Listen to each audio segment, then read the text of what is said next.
ఏపీలో deputy CM Pawan Kalyan గారు okay ముఖ్యంగా గిరిజన ప్రాంతాల మీద ఫోకస్ చేస్తారు. యా యా రీసెంట్గా మొన్న సొంత డబ్బులతో 345 మందికి చెప్పులు కొని, అంటే ఎప్పటి నుంచి కూడా చెప్పులు లేక తిరుగుతున్నారని చెప్పి ఆయన మనసు చెల్లించి వాళ్ళకి చెప్పులు కొనిచ్చారు. ఎలా అనిపిస్తుంది? చాలా అద్భుతంగా అనిపిస్తుంది అన్న.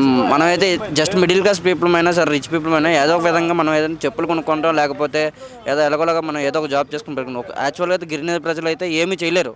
వాళ్ళ దగ్గర కూడా డబ్బులు కూడా చాలా తక్కువ ఉంటాయి. అలాంటి వాళ్ళకి డెవలప్మెంట్ చేయడం అనేది చాలా చాలా మెచ్చుకోవాల్సిన విషయం అన్న.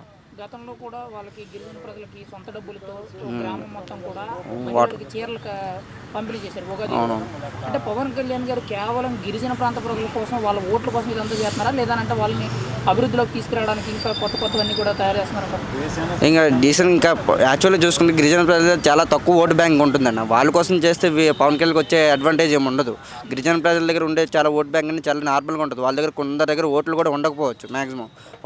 వాళ్ళు ఏంటంటే ఒక పేద ప్రజలకు ఏదో కొంత మేలు చేయాలని ముందుకు వస్తున్నారని అనిపిస్తున్నాను. గిరిజన ప్రజల దగ్గర యాక్చువల్గా వాళ్ళ దగ్గర మనీ కూడా చాలా తక్కువగా ఉంటుంది అన్న. ఇప్పుడు మనం మిడిల్ క్లాస్లో ఏదో చెప్పులు కానీ బట్టలు కానీ ఎంతో కొంత మనం ఏదో చేసుకోవడానికి ఒక పని అయినా ఉంటుంది.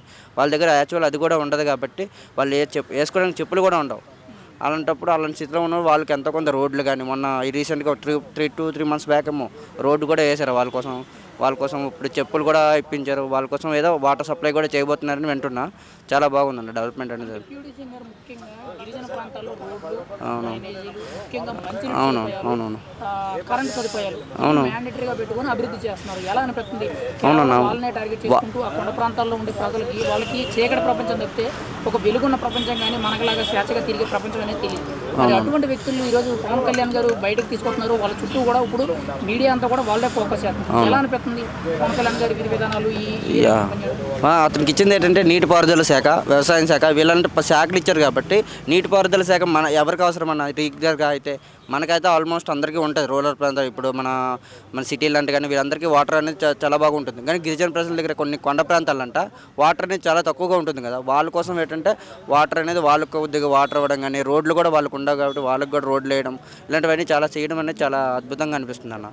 ఫైనల్గా పవన్ కళ్యాణ్ గారు పంచాయతీరాజ్ సెకండ్ గ్రామీణ అభివృద్ధి శాఖ ఎలా పనిచేస్తున్నారు? చాలా అద్భుతంగా పనిచేస్తున్నారు. ఇలాంటి చిన్న తరగతి పదవులను తీసుకొని ఇలాంటి చాలా తక్కువ మంది తీసుకుంటారు. ఇప్పుడు నారా లోకేష్ గారు ఉన్నారు.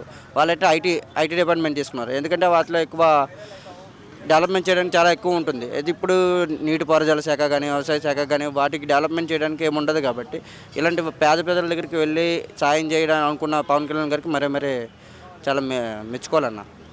పవన్ కళ్యాణ్ గారి గురించి ఒక మాటలో ఏం చెప్తారు? పవర్ స్టార్ అన్న, అంతే.